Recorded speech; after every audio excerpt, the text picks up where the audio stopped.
Hello and welcome to this session of Berlinale Meets.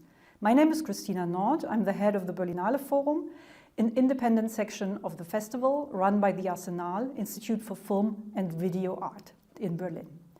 It is my great pleasure to welcome Lina Rodriguez, the director of Mis dos voces, My Two Voices. Lina was born in Bogota, Colombia. She's based in Toronto now. She studied film, and today she works as a writer, a director, and a producer. Dear Lina, it's great to have you here. Thank you so much for taking your time and for your beautiful film. I'd like to start our conversation by showing a clip from your film. And if we could proceed with the first clip, that would be wonderful. Cuando estaba yo en el club de golf trabajando, pues tenía yo que limpiar, ¿verdad? Y tenía que limpiar lo que es el banquet hall, ¿no? Donde está el salón de fiestas. Eso nada más sucedía los fines de semana. Pero una vez me tocó que vomitaron en el baño, ¿no? Entonces, para mí fue muy fuerte limpiar un vómito. Aunque te dan guantes, te dan todo, es algo que no, y más que no es ni tuyo, ni de tus hijos, ni no. O sea, es muy fuerte, es muy fuerte. What do we see here? And who do we listen to? Oh, that's a really interesting question, because part of the strategy of the film is to offer, I guess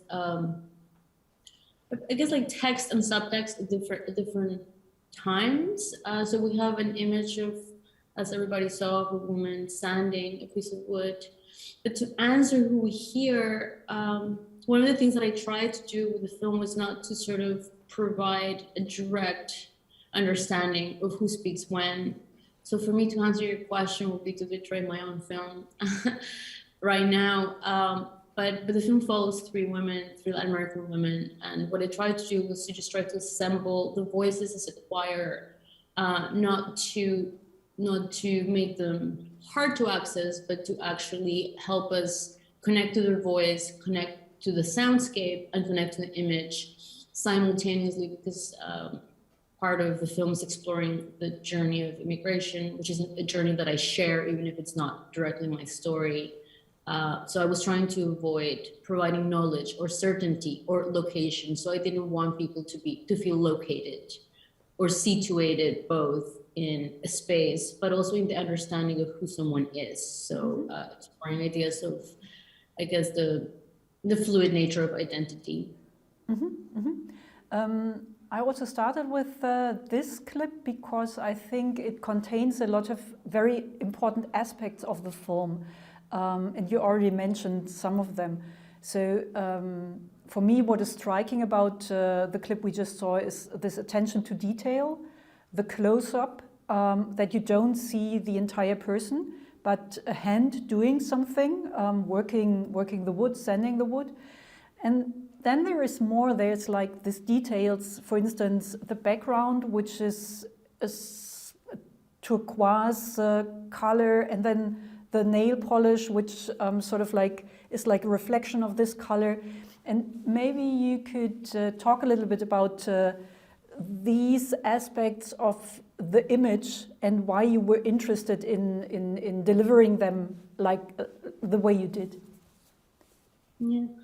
I mean, it's interesting because it's my first documentary, I guess, but in a way, it's one of my most staged films, in the sense that it's not that we just showed up somewhere and figure out what to shoot. It was a process of getting to know these three wonderful women, go to their houses without a camera and just get a sense of the textures of their spaces, but also the rhythms of their routines. I think in my films, sort of unconsciously, I've been interested in the small details and the quotidian details of life and labor. And I guess labor at the home is something that interests me. So the activities that they were going to perform during the shooting was something that we talk about together.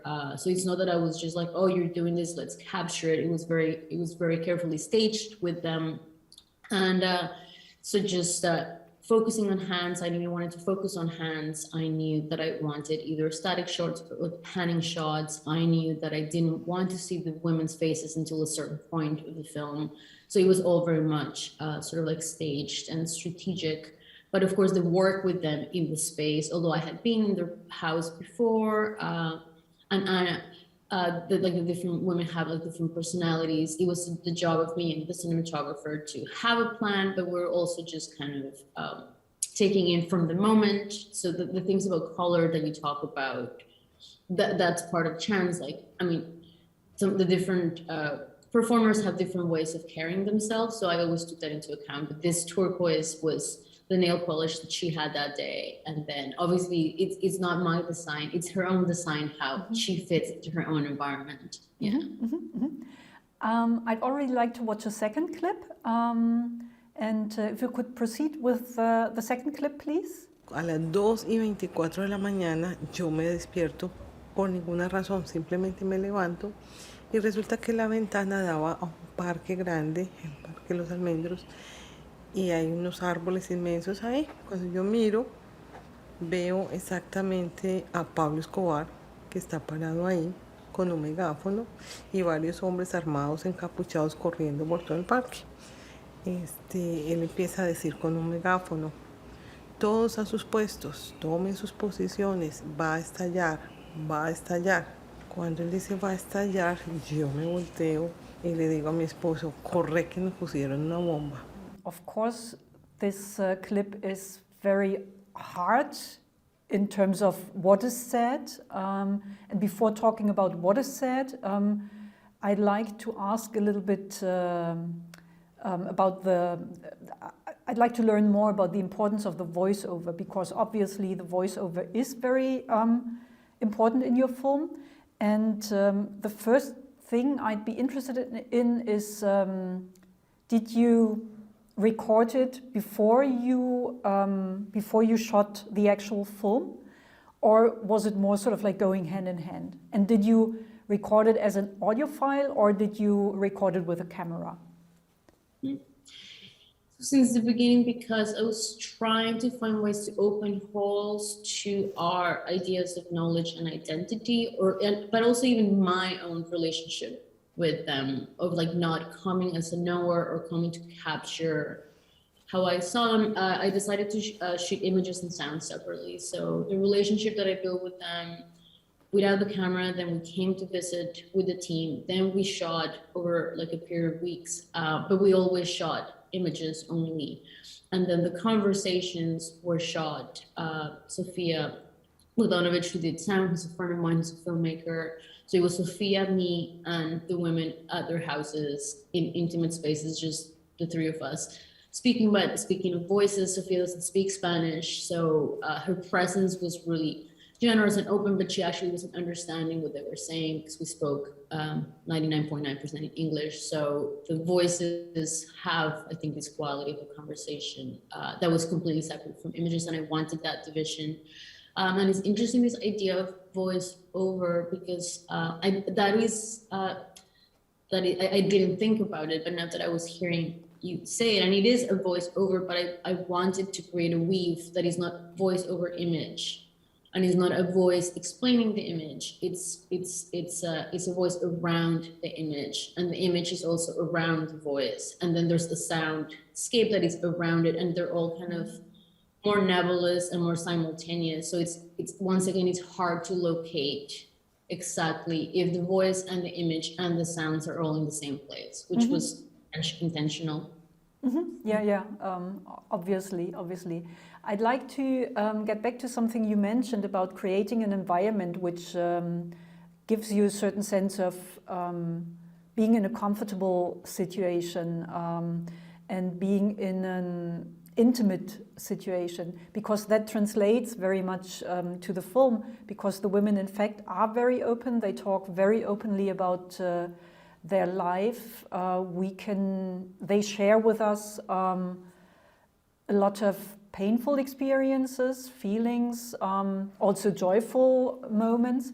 And I mean, you already said a little bit how you managed to achieve a situation in which this kind of trust could manifest itself.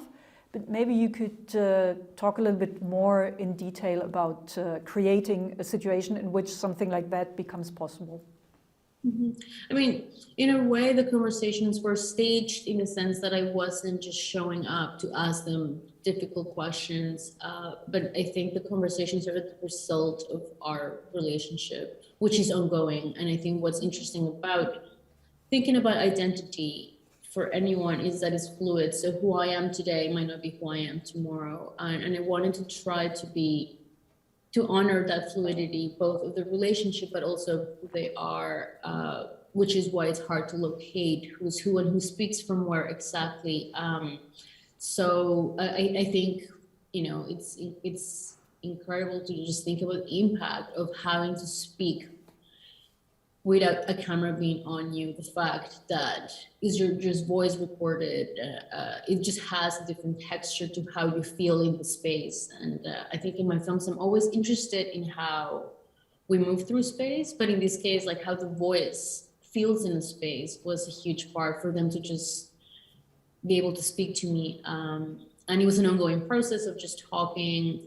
So it's not that it was a performance, but we had spoken about a lot of the things and having an understanding if they were comfortable talking about things when they were recorded, but also knowing if they didn't want some of the things that were spoken about to be part of the film. So it was an ongoing conversation that I see it less as, I guess, my job being someone who comes to extract something, but hopefully just me being a bridge and also a mirror, because although it's not my story, I think this journey of bilingualism and immigration has different layers, different experiences, but it's certainly something that I share because it's also partly my journey.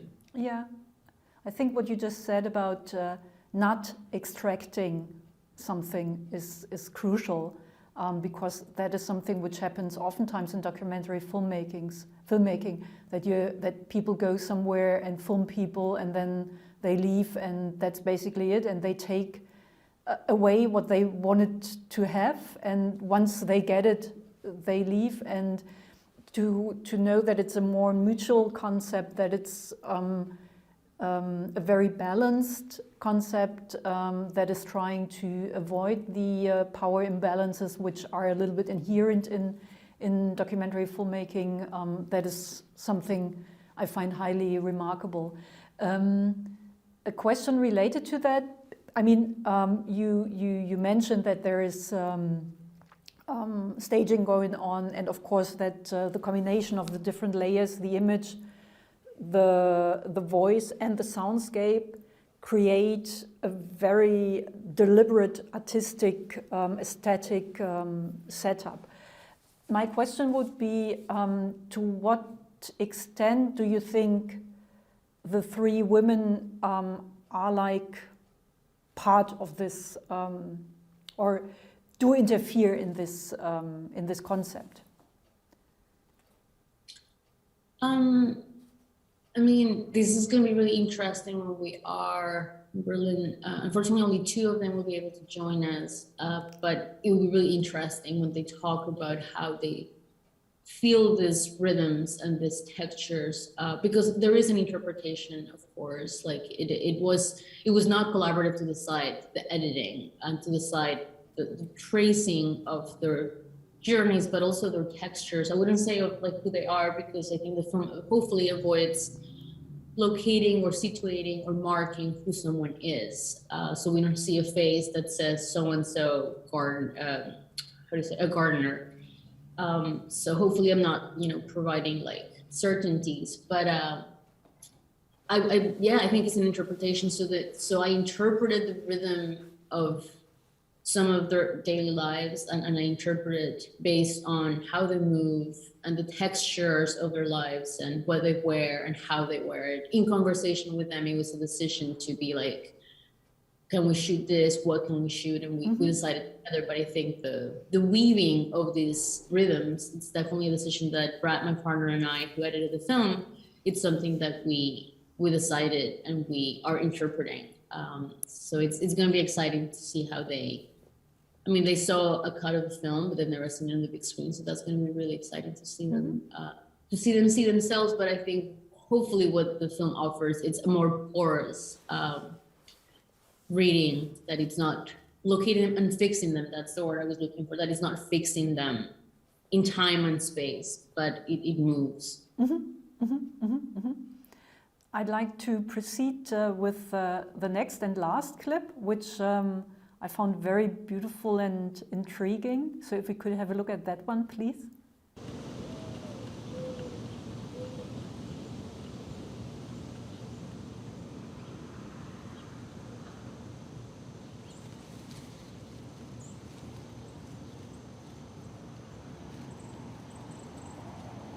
A la ro, ro, ro, a la me, si mi niña, ña, no se duerme, si mi niña se durmiera, un besito mamá le diera.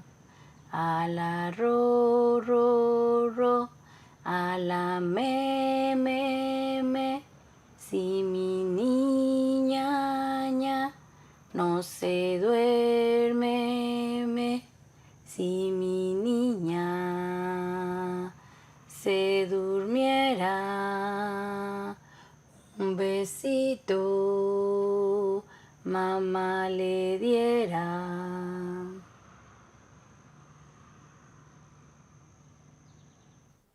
I have to confess that it took me a while to decipher the image, to sort of like ubicate me as a viewer. And then watching the entire film, at a certain moment I had the feeling that I was in one of the rooms upstairs. You can see the windows in this scene, in this take. And then there is like an indoor moment where you have also the reflection of the water, if I'm not mistaken, somewhere. So that would be like the counter shot in a way. However, it was not so much about the spatial setup I wanted to talk about, but about this moment of intimacy, warmth, and protection the lullaby causes. And I'm curious, was the lullaby, for instance, something she came up with? So, I mean, it's interesting because in this film, which is a documentary on my fiction films, I work similarly in the way of constructing character, in the sense that I try to work and collaborate with people in a reciprocal way, where I kind of ask people to share things about their lives. And then from that, I start sort of piecing together ideas. So through the process of getting to know her, she drives a school bus, and we spoke on the phone, but when I went to her house, we spoke for like 10 hours straight. She was just very open. And I don't know, I just found out that she would sing songs to the kids when she was driving the bus. And then from this idea of singing, but I never necessarily knew that we were going to put it in the film. And then I asked her which song she would sing to Alexa, who's her daughter, and then she just kind of sang me the song in person. So then when we were shooting, I was like, oh, why don't we record that song? Are you okay singing that song? She's like, of course. So we recorded it, but it was really in the editing later where I think this idea, the film also works as a puzzle, but I hope that it's not about the what's the word in English? The ¿cómo se dice? Recompensa. Compensation? Yeah, the compensation of getting it right, or like having the right face with the right name, with the right story, with the right feeling. Hopefully, it's not about getting it right. I know that they're not the full people, of course they are, but it's really hopefully about something a little bit more layered that has to do with who we are as people, which changes. But it works in a sense as a puzzle, because when we were editing it, we edited sounds and images differently, in the sense that I wanted to edit these units of story using the audio separately, and because it was all in Spanish, I did it, and then Brad and I did images together, which was great because we both had like this closeness. I had a closeness with everything, but Brad at least had closeness and a little bit of space with sound, so that helped me also have a bit of perspective.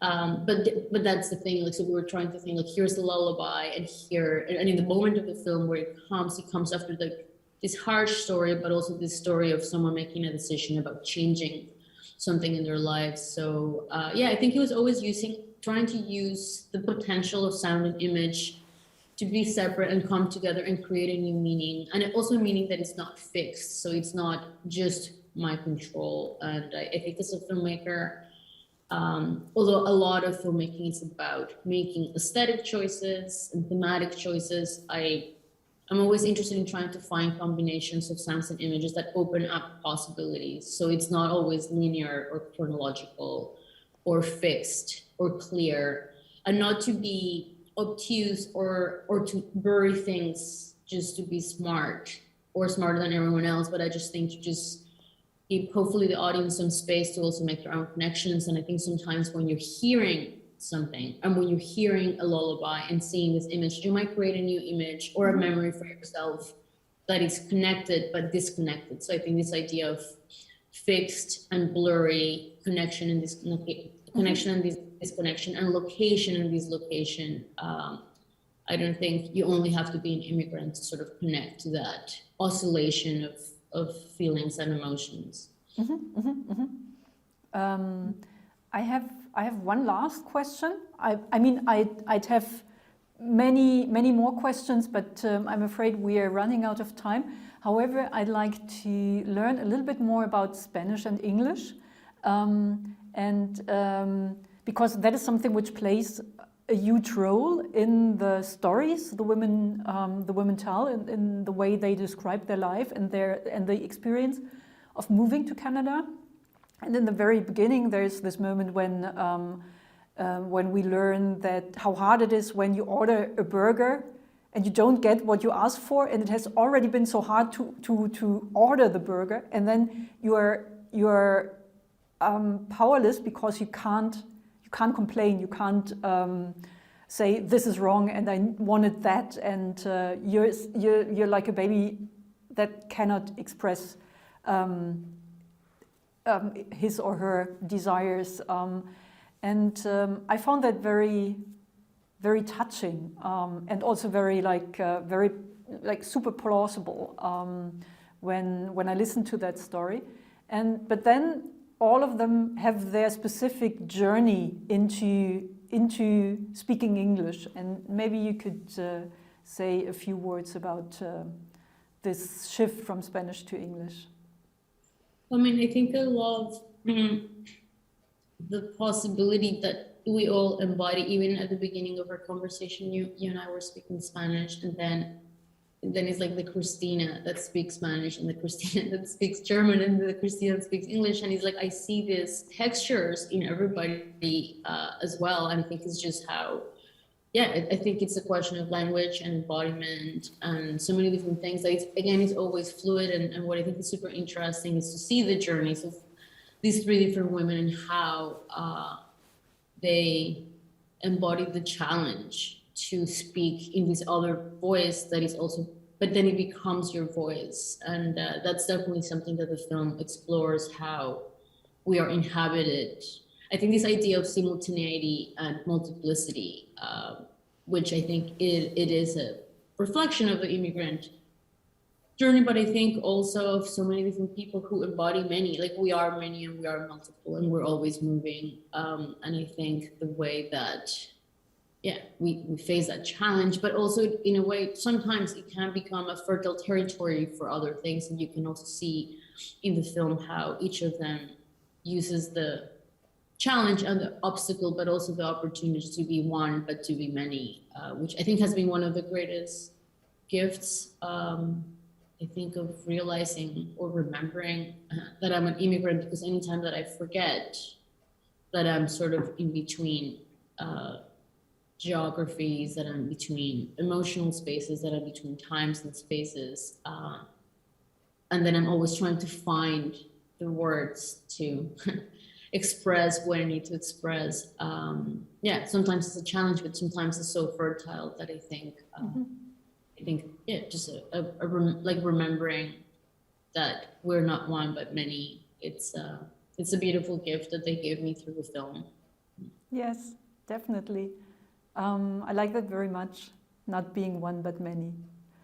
Thank you so much, Lina. It was great talking to you, and I'm very much looking forward to welcoming you in Berlin. Yes, we're very excited. It's a shame only 2 of them are coming, but Brad's gonna be there and Sophia's gonna be there. I'm very, very excited to share the film with an audience, despite all of the challenges that you have all braved so well. So thank you so much for having us in front of us. Thank you. Take good care. Thank you. Ciao. Bye-bye.